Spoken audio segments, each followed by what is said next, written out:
It's your boy Jonathan, the Chosen One here. I want to talk to y'all real quick. I just woke up this morning, and God says, Google a new church. So I Googled Baptist Christian Baptist church near me, and one popped up 2 minutes away from me. So I drove around there to it, and as I get there, I showed up a little late, but it was still going on. And after church was over, the pastor, under the main pastor, walked straight up to me and said, yeah, I just felt like I need to talk to you. Yeah, I'm the person that's in charge of the ministry and this and that. And since you're a man and I'm a man, I just want to walk up and talk to you, introduce myself and let you know church starts at 9 o'clock. We'd love to have you here. I said, yeah, that's kind of funny you walked up to me because God sent me here.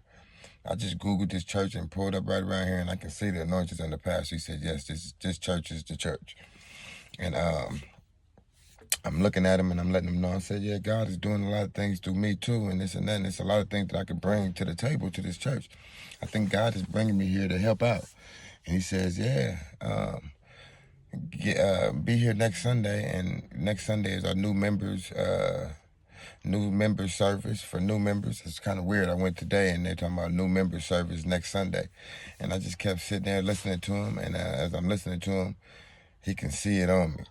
He barely was looking at me in my eyes, but he was looking at me. But when I look at him, he kind of looked down. He can see it on me.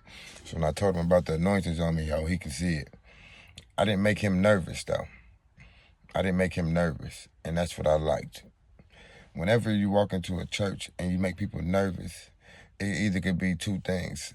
Something's going on with you or something going on with that church. So either they see the Holy Spirit and the anointings on you or they see the evil on you. So you have to check it out.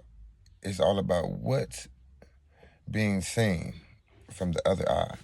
So you have to know how you're moving and how you're working on an everyday basis and how you're working for God. So if you're moving and grooving for God on an everyday basis, you know that it's not the evil that they see on you. It's the Holy Spirit that they see on you. So you might want to reevaluate the situation that you're at.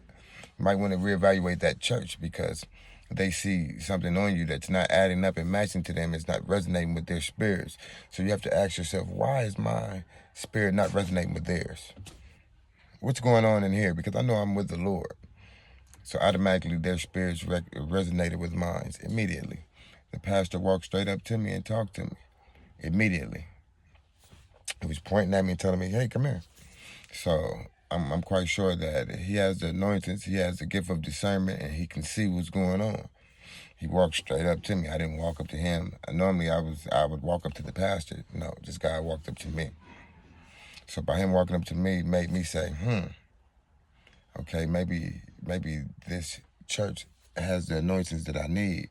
It's like when you go to a church, you want to be fed. You want to eat. You don't want to walk out the church hungry still. You want to be fed. You have to be fed when you go into a church. It's like you're just sitting there then. So it's like you're a couch potato because you're just going to church just to go. It's just routine. No, you want to go to church to get fed. You want to learn something from the ministry. You want to get a message. You want to be fed if you're going to a church. You don't want to go to a church that has no order. So I'm learning this, and God has been taking me through different stages of churches as I've been going on this journey. And this stage right here is a different stage. It's different. And I see something different going on here right now. It's like this church is going to know how to use me. They're going to use me. They're going to let God get his glory out of me. It won't be too much Jezebel spirits going on in this church because Jezebel is running rapid in the churches right now. Rapid. So it won't be a lot of Jezebel spirits going on. I feel like it's the holy anointings here. So what I'm basically saying, this whole message is there's different seasons and there's different levels for the anointings that God pours on us. So he can't pour it on us too fast. There's different seasons and levels for this. He has to give you a little bit to where you can grow into the next stage.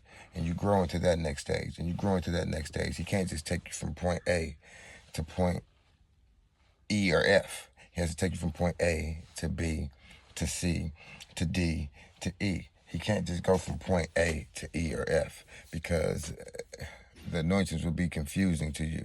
things will be confusing. So he doesn't want to be confusing to you. God tells you, I am of no confusion. Anything that is of confusion is not of me. He tells you that in the Bible. So God does not want to confuse you. So he has different seasons and levels and stages. That's why you hear people say, it's a season for everything. It's a season for this. It's a season for that. Because there's different seasons. God has to work on us, and we have to grow on God. The Holy Spirit has to grow with us. We can't just jump into the pulpit. We can't just jump into the choir. We can't just jump into being a deacon. We can't just jump into things like that.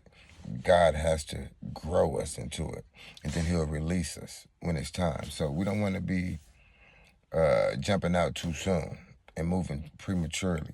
We want to wait until God has developed us into the person that he sees us fit to be, and then he'll release you when it's time. You have a blessed day.